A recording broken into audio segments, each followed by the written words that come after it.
So how can we think of a function as a vector? So first of all, we think what a vector is.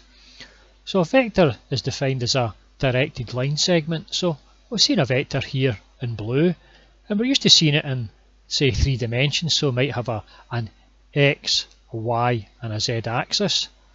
And you would say here, in this example here, we've got a vector 3e1, 4e2 plus 2e3. So what we're really saying is we would come along 3 in the x-axis, along 4 in the y-axis, and then we would go up 2 in the z-axis. But we don't use the x, y and z. We work out, or we determine the directions via multiples of a basis vector. So these vectors here, e1, e2 and e3, so these point along the x, y and the z axes. So these are vectors of unit length, so length 1. So the vectors here are normal to one another. So normal, loosely we could say, means at right angles. And they're length 1, so they're normalised to 1. So we then say that these are orthonormal vectors. And we actually say that e1 hat, e2 hat and e3 hat form an orthonormal basis. And in order to work out each vector, we just multiply this orthonormal basis by a scalar coefficient. So the scalar coefficient here is simply the 3, the 4 and the 2. So that's our vector. So how can our function then become a vector? Well, let's look at this quite loosely, but it gives you a good indication. Let's imagine we had this function drawn out in blue. Well, let's say the function wasn't actually a continuous function, and it was only a discrete function with only 3 points. So the 3 points are x1, x2 and x3. So let's say the height at x1 was 3, the height at x2 was 4, and the height at x3 was 2.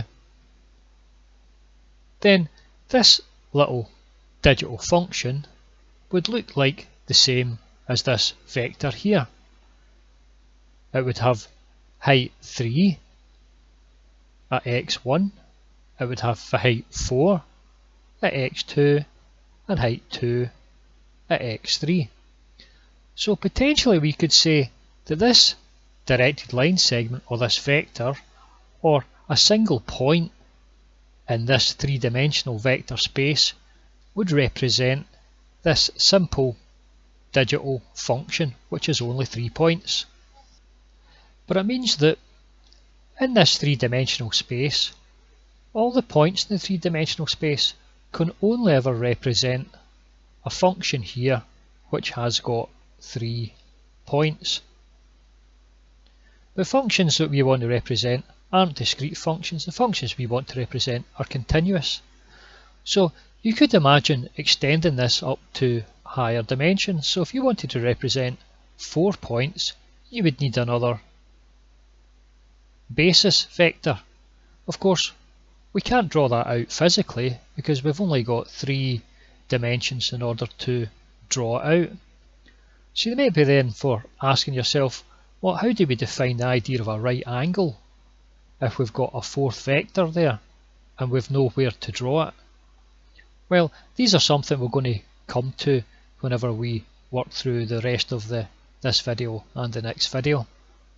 So if we were wanting to represent a continuous function, then we could imagine having a vector space that has got infinite dimensions. And we could imagine a function then being represented by a single point in that infinite dimensional vector space. Now that might be quite hard to get your head round it if you haven't thought about it before. It's one of these things that's worthwhile taking your time and just mulling it over. And it takes just a little bit of mathematical maturity to get away from the idea that mathematics can only describe things in the 3 dimensions in which we live. It doesn't most of the most interesting mathematics involves much higher dimensions. So this is a neat little way of thinking about a function as a vector. Let's continue and we'll see how to work out the constant terms for our Fourier series. So if we were to take a function f of x, and if we were to sample it from 0 to n, and if we let the number of samples tend off to infinity, then we would have in effect the function f of x. So we could say then that the f of x could be described as the scalar coefficients an, so that's the heights of each of the elements, and the value xn, well, xn is the nth element. Now if we think about the nth element as equivalent to the orthonormal basis vectors, then we could say that when we add up all of these an xn's, they're equivalent to that function f of x. But equivalently, we could say that is the same thing as the vector A.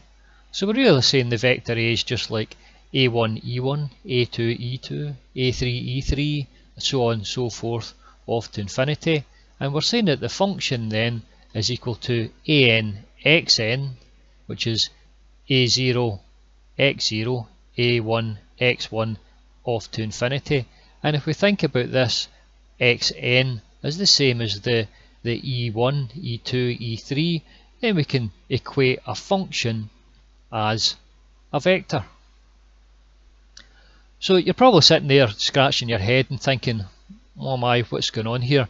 Why is he telling us all this stuff anyway? Well, there is a reason for doing it, and the reason for doing it is that we can find the scalar coefficient of a vector by using the dot product.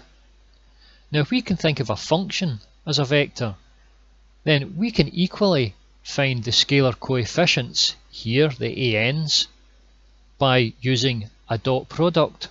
So in fact we can find the scalar coefficients of the Fourier series if we think about the function as a vector.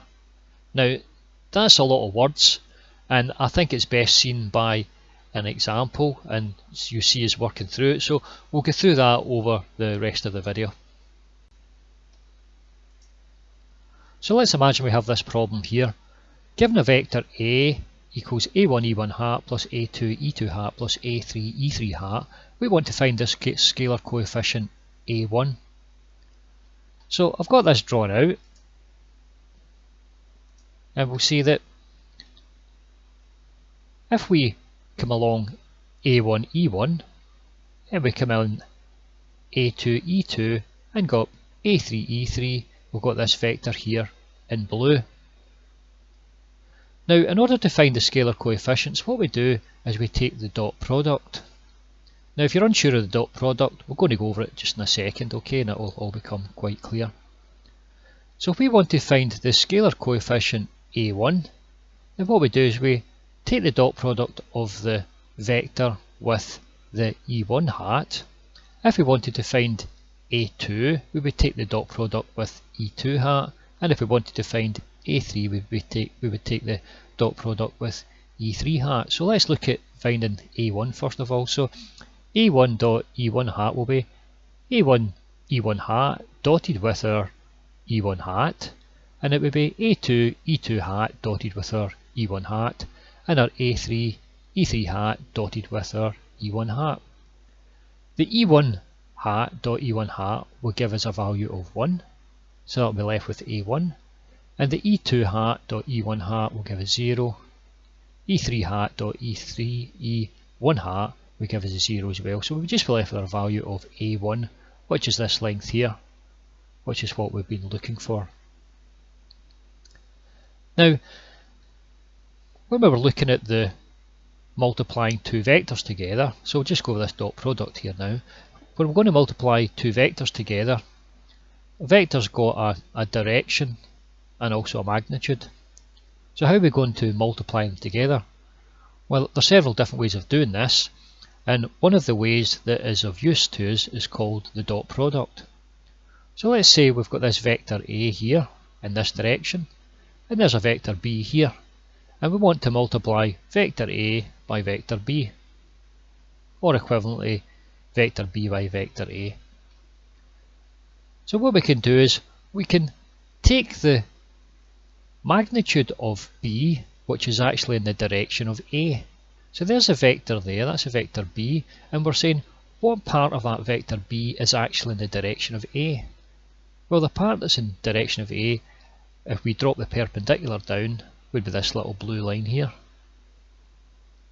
And then we multiply the length of this line here with the length of vector A, and that gives us the dot product, which is just a scalar, it's just a number. So let's look at this example here. Let's say both these vectors are sitting and they're perpendicular. Then we ask the same question: what component of B is in the direction of A? Well, in this case, the component of B in the direction of A is 0. There's no component of B in that direction. Now, if this was a line that was slightly off here, then there would be a small component in that direction, or even if the line was in this direction, then again there would still be a small component. But if the two vectors are sitting orthogonal, which means sitting in this case at 90 degrees, then there is no component of this vector in that direction, so it means that the dot product would be equal to 0. But if both of these vectors were lying one on top of the other, and let's say each vector had length 1, then when we took the dot product, the component of one vector in the direction of the other would be just that vector, so it would be 1 times 1, which would give us a value of 1. So it means that if we were to come up here and look at our orthogonal basis, then if we looked at E1 dot E2, well, that's going to give us a value of 0 because they're orthogonal, and E1 dot E3, again they're orthogonal, will give us a value of 0, and E3, E2, they're orthogonal, will give us a value of 0. But if we looked at E1 dot E1, that would give us a value of 1, E2 dot E2 would give us a value of 1, and E3 dot E3 give us a value of 1. And we can use that to solve this example. So we've taken the E1 dot E1 and it's given us 1, the E2 dot E1 is given us 0, and the E3 dot E1 is given us 0 as well. So that's how we solve this little problem. Now, we're still sitting here maybe scratching your head and thinking, so how does that help us?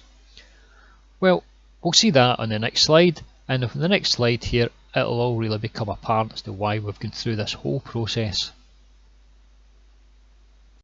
So everything so far has been leading up to this point here. If we can take our Fourier series, and we know we're looking to find the values A0, AN and BN, so we can think of these as scalar coefficients, and then if we can think about the cos nx and the sin nx as forming an orthonormal basis, then we can use the process that we've seen previously of taking the dot product in order to find these scalar coefficients. So really we're looking at A0, AN and BN as being the scalar coefficients, and the cos nx and the sin nx as forming an orthonormal basis. But the question that we have now is, how do we define this dot product? It was simple enough before to find the dot product on a simple real number line, but now we don't have a real number line. Instead of replacing the real number line, we have sets of functions, cos nx and sin nx. So the next video we'll go ahead and we'll define this dot product on this new vector space of functions which we have just created, and from that we'll be able to work out the values of A0, AN and BN. Thank you for listening, and goodbye.